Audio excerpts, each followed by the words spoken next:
Okay, so good morning, everyone. You're very welcome to this morning's webinar. I am joined by Kira McFeely, who's Head of Cloud Services at Kinore.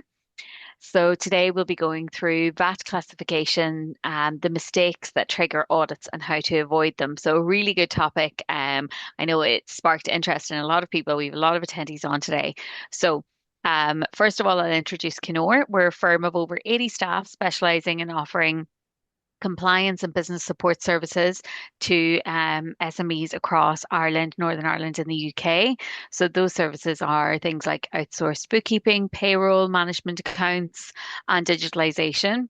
We're a multi-award winning online accountancy and company secretarial firm with team members based across the island of Ireland. Kira heads up our cloud and company secretary team. So they're responsible for delivering bookkeeping, payroll, and company secretarial services to all of our clients. And Kira is going to, oh, as well as VAT, of course, the key topic that we're here to discuss today.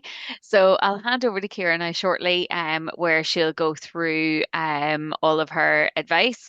But it is important to note that this webinar is for general information purposes only. We always advise that for specific advice, you should reach out to an expert, and we'll share Kira's contact details and Kinore's contact details at the end of the webinar.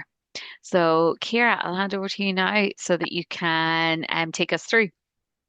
Amazing. Thank you, Christina, and good morning, everybody. You're very welcome. Um, Today, we're going to cover a few different topics: VAT classification, things like partial recovery, foreign supply purchases, and also VAT threshold monitoring. So, there's a lot of detail in this today, I would say. And to Christina's point, VAT's such a minefield. So, everything today is for information purposes. If there's something specific, because every business is a little bit different, and we're going to touch on that today. So if you have specific questions, just feel free to ask. And we'll answer what we can. And if it's something specific, we can take it offline and talk about it. All right. So on to the next slide then. Sorry. You're grand. Okay, so one of the biggest misconceptions that we encounter is the belief that VAT classification is something that a business determines when it starts training and then never revisits, right? The reality is VAT classification should evolve as the business evolves. The VAT treatment that was appropriate for companies, maybe turnover 500,000, might not be appropriate for a business as it grows and is turnover 5 million, you know? As businesses grow, the introduction of new products, new services, entering new markets, generating new revenue streams, those are all changes and evolution to that business. Now, the challenge is that those commercial decisions often happen long before anyone stops to consider the VAT implications, and that delay can be very costly. That's where the risk really begins to accumulate. What makes this particularly important today is that revenue has access to significantly more data than ever before. And with the introduction of that e-invoicing, the visibility is only going to grow. It's only going to get more. The days where VAT compliance was simply about filing returns have largely gone. Revenue increasingly focus on identifying abnormalities, inconsistencies, and patterns within the data that businesses submit. And the result is that classification decisions made years ago can suddenly become outdated and under scrutiny. On to the next slide then, Christina. Thank you. Most VAT problems don't usually arise because someone's knowingly applying the wrong VAT treatment. That would be very rare. They arise because the business changes. An example might be a company that begins by selling one product, and then evolves.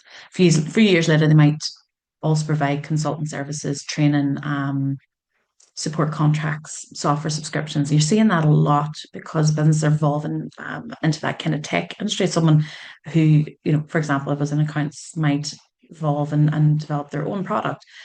So their service offerings are very different and the VAT treatment is very different. So each of those activities potentially introduces a different VAT consideration.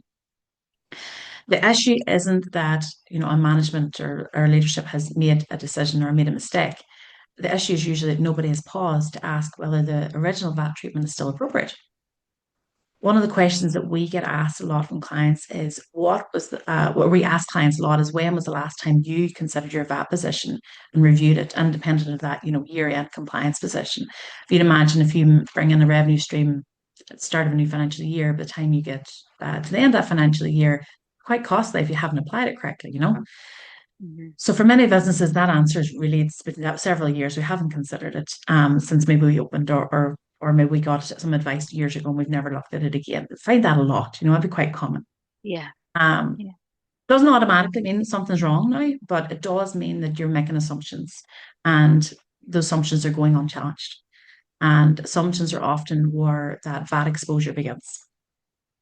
Yeah, Kira, that's really helpful. Can you give us some practical examples of where you've seen that happen? Oh yeah, that we have so many. We hear this a lot. Like one area we increasingly see revenue expanding or examining is like those bundling offers. So many Okay. SMEs, they no longer sell single standalone product or service. They might package up multiple elements together. If we take, for example, a software company, they might have started with software Mm-hmm. licenses, but they might now Mm-hmm. expand and have implementation services or training, ongoing support and consultancy. The business may view that as one single commercial offering. However, the reality from a VAT perspective is that there's an important question that arises. Are there separate supplies or a single composite supply?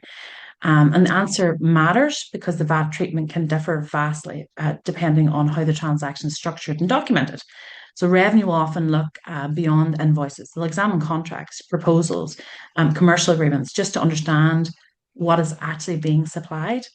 So really what you need to take away from that is if your revenue model has changed significantly over the last few years, it might be worth revisiting whether your VAT treatment still aligns with the commercial reality of your business. What we find a lot is a business starts offering one thing and then they examine the needs of their customers. They get feedback and they hear tippets from the market, from the industry. And then they'll evolve that offering, which is great because they're meeting their customers' needs. But the problem is they don't consider that in line with their VAT from a VAT perspective. Is there VAT implication for this change? And that software company is actually a really common example. Hmm. Yeah, and so the ideal scenario there, Kira, is that when you take on any of those services that you're looking at them individually and then have an itemized VAT bill, right? Yeah, So to follow up rather than going on the assumption of, well, I'm registered for VAT and that it's the one VAT rate that applies to each yeah, different this is service it. offering. Yeah. Yeah, that assumption is really, really common. And you know what? It's so subtle, Christina, because they might just make a slight tweak to their offer and say, oh, we could add in this little extra bit, and it might be a delivery, it might be something, who knows? But Yeah, that is so subtle, and then that could snowball and evolve over time, and then the cost can be quite significant. Yeah. absolutely. Yeah. Thank you. Okay. I think we're on to a new slide. Right. An Um, aspect query. That's a big one. yeah. Let me see. Okay. I think I've skipped ahead of one. Maybe Christina. Sorry. I think Oh, I'm going to ask you more. There's a that's cross-border okay. one in there. Sorry, no. Yeah. All right. That's okay. Knowing your Um, VAT classification. yeah. Do you know what? I'll just go through these notes anyway. It's fine. Sure. One of the areas we wanted to talk about was cross-border actually. So established SMEs frequently encounter complexity in international activity, right? So many Irish businesses are now operating international. It's become more accessible, and they're doing it in some shape or form. You might be selling to a customer in the UK, you might be selling to clients in Europe, you might be engaging with overseas contractors or purchasing software from international providers. Um, but as soon as those transactions become part of your business model, that becomes significantly more complex. One of the most common mistakes is assuming that international transactions are simply a compliance issue. And the reality is it's a classification one. So the question isn't merely whether VAT should be charged. The question is where is the supply taking place?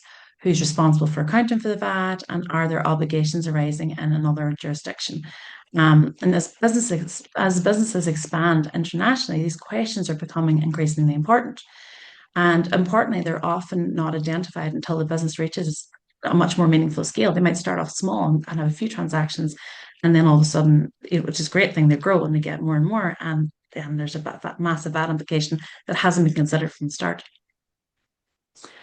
Um, And great. Kira, I was just going to touch on the place of supply. Can you take us through what that means? Yeah, you hear this a lot because people, it's a VAT, essentially a VAT concept, right? So it's one of the most important VAT concepts, really. It's something, but it's Okay. called that place of supply. And it's put simply, it's a set of rules just to determine which country has the right to charge VAT in a transaction. That's Okay. ultimately it. When you're trading entirely within Ireland, it's usually not something businesses have to think about at all.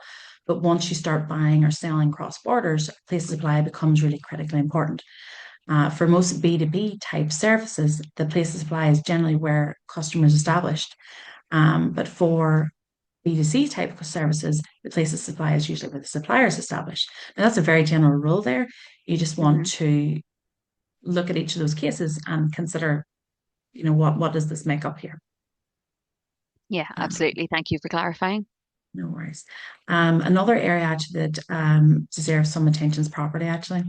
Property transactions are among the most misunderstood areas of VAT. Interesting. Or that technical manager, Laura, she would say, if she was on here, she would say that that and property is something she finds very interesting because it is so complicated. Okay. Um, the, the the challenge there, of course, is that they are among the largest values for a business. Hmm. Whether you're signing a lease, you're carrying out a fit out, you're purchasing a premises, or disposing of a property, the VAT consideration can have a significant impact. Which makes property particularly challenging, is that decisions made today can often affect businesses in years and years to come. So the ripple effect there can be quite substantial. We've seen situations where a commercial decision that appeared straightforward ultimately created an unexpected VAT consequence because the implications weren't considered at the outset. So the important point is that property transactions should rarely be viewed just from a commercial and legal lens. And unfortunately, that happens a lot. The VAT's often thought about after the fact, and the impact can be quite big. So it needs to be part of the conversation whenever decisions are being made, not after. Okay. Okay. And so Kira, that's really helpful what you've taken us through there. What actually attracts revenue's attention? That's a really good question, and it's probably something that everyone here, is eager to hear because everyone doesn't want to be under revenue's attention, right? That's the No. aim. Um, so great question. Many people think that audits are random events, and the Hmm. reality is they're not. Revenues increasingly adopting a risk-based approach. So what I mean is they're looking for abnormalities or inconsistencies. Some examples might be a significant change in VAT recovery, unusual repayment positions. So, you might have been in a liability position and then all of a sudden you've got a repayment. Sudden changes in turnover, activity. So they might look at other businesses within the same sector and to Okay. compare you to competitors. And if your activity doesn't look in line with theirs, that could be another reason. Or transactions that appear inconsistent with previous filings. Like I mentioned there might be some where it's a liability and then all of a sudden it's a refund. That would be an automatic flag for revenue. Now, none of these, by the way, automatically mean there's a problem. It just means that there's an abnormality, and it would often lead to revenue asking questions. Um, Once the questions begin, the revenue might look broader at the VAT treatment being applied across the business. Now, the Okay. important thing to remember, though, is that many VAT interventions begin because revenue notices something unusual in the data. It's data driven, not because the business deliberately drew attention to itself. Ultimately, what you need to focus on is making sure that your VAT position, your VAT filings are accurate to your business. Okay. You don't want to be changing things around to avoid a revenues eye either. That's not the Hmm. right treatment. If you follow the treatment and apply the rules and you can justify that and you have backup for it, then you're usually fine and covered. Okay. Yeah. And people often use the terms aspect query and audit interchangeably, Kira. But what are the Yeah. key differences between both of those? Yeah, so an aspect query is usually focused on a specific issue or transaction that revenue Okay. wants to understand better, right? So it could be, like I mentioned before, a large repayment, Okay. Hmm. a significant change maybe in VAT recovery, um, particularly VAT treatment. applied to a transaction and inconsistency between returns. That's a really big one. And I know I've mentioned that a few times, but it Okay. does tend to raise a question. So essentially, revenue is just saying, look, we've noticed something specific and we'd like to understand it. So we want more information. Okay. So Aspect Right? Query is really just a request for more information rather than a full deep Yeah, dive. Okay. But exactly. it's And a it's on something flag very on your specific. account. Yeah. That Exactly. Yes. so would it typically mean be that you'd get an Aspect Query first and then depending on your answer, it could lead to a full VAT audit.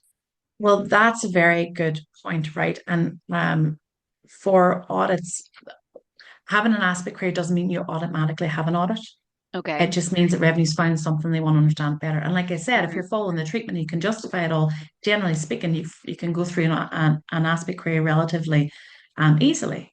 Okay. It's only if if they ask a question through that aspect query and they're not satisfied with the answer or it raises a different question, that's whenever Hmm. it can escalate. Not always. Now, you're not guaranteed to Hmm. always have an audit out of it, Okay. but yeah, a VAT audit is much broader.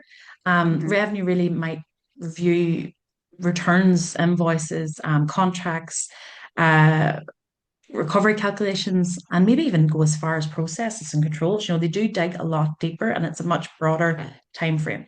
So rather Okay. than looking at a specific issue revenue, they'll review whether VAT has been accounted for correctly across the business, and usually means, as I say, for a much longer period of time.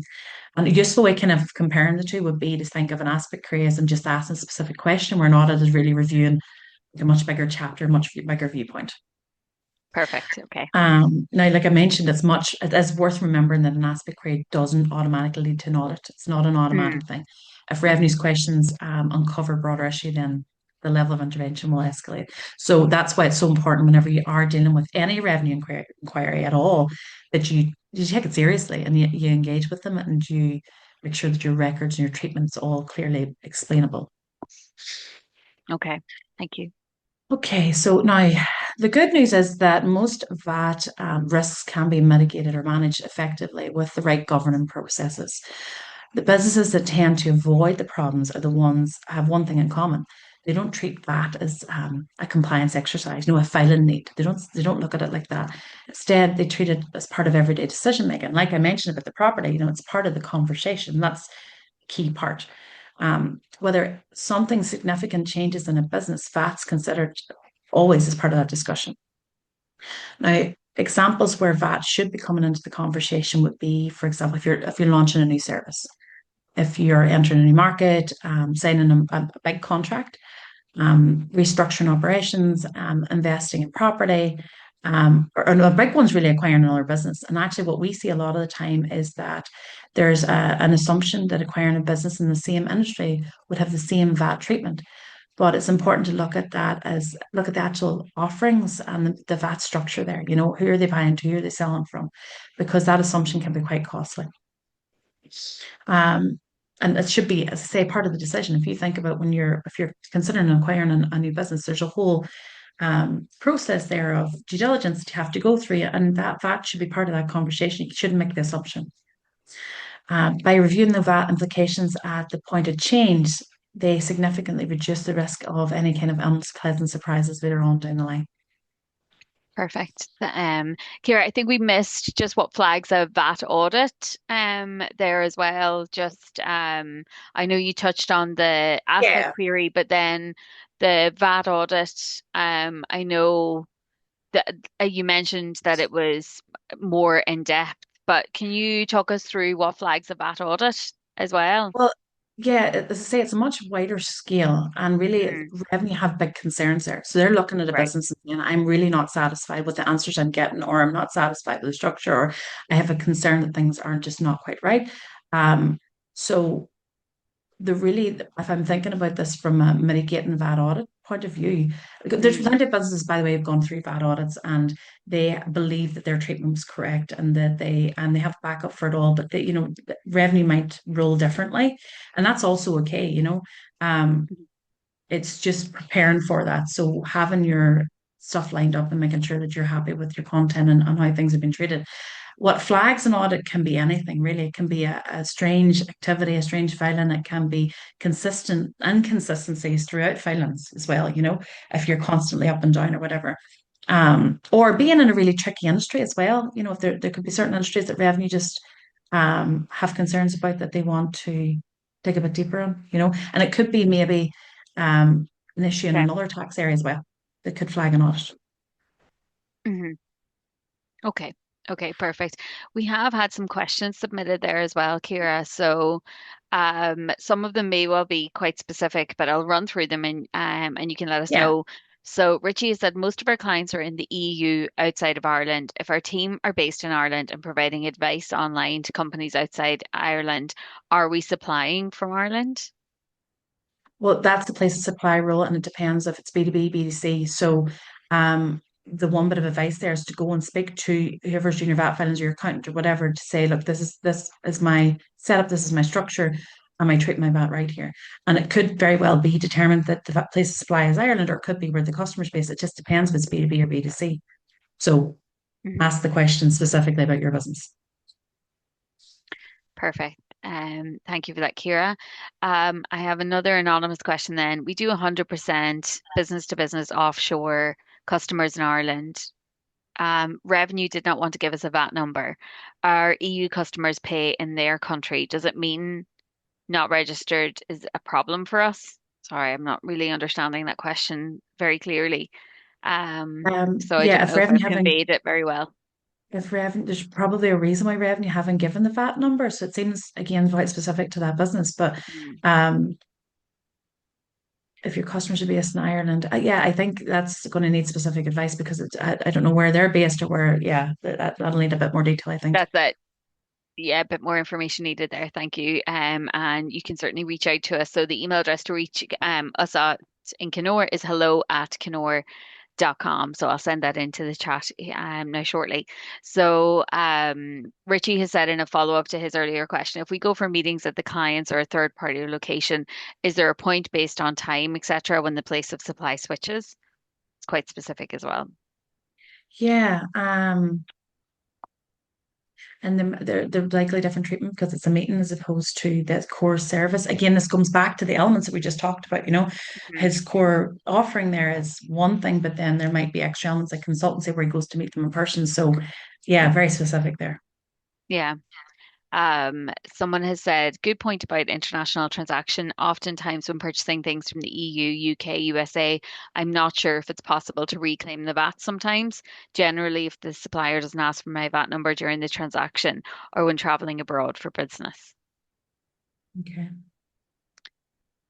Then Peter has said, business based in Ireland, products being shipped from China direct to customer outside EU, is VAT registration required? Some software and other expenses for business are based outside the EU. So that falls into quite specific advice there, Peter. We'd say definitely reach out to either your accountant or reach out to us at Kinore and we're happy to help steer you. We can offer a consultation with Kira and her team. We mentioned Laura, our VAT technical manager, who loves to do a deep dive on VAT conditions and can give you specific advice as well. Um, The thing that just to point out about these questions as well is that mhm, there's only tidbits of information there. That's the one thing I'll tell everybody now. There's only tidbits of information, one part of the picture.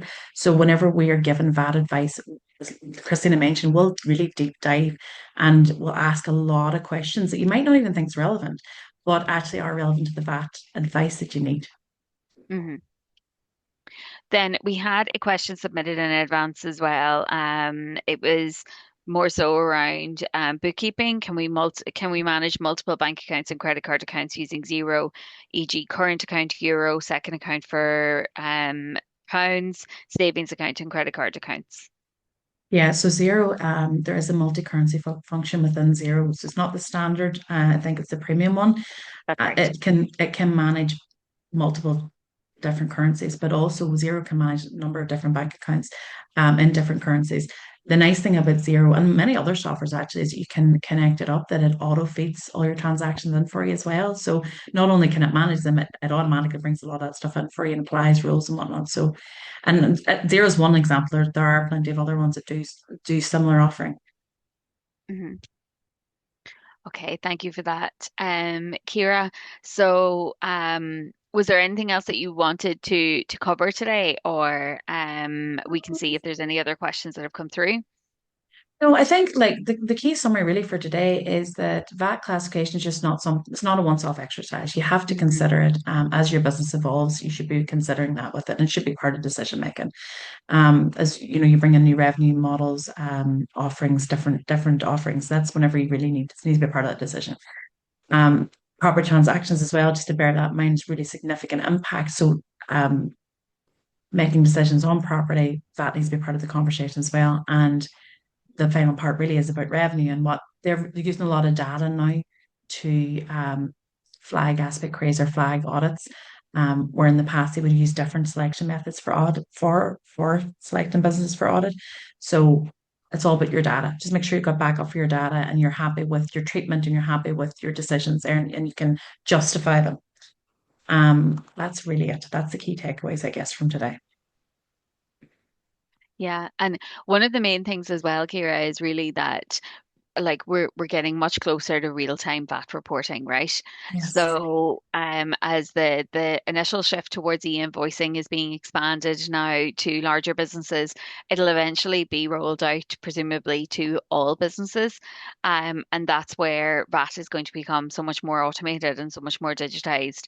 So really, one of the key takeaways here is making sure that you're consistently reviewing your business and making sure that you're doing things in the correct way, talking to your accountant, talking to your advisors, getting specific VAT advice if needs be, particularly for some of those complex cases that came up in the call today.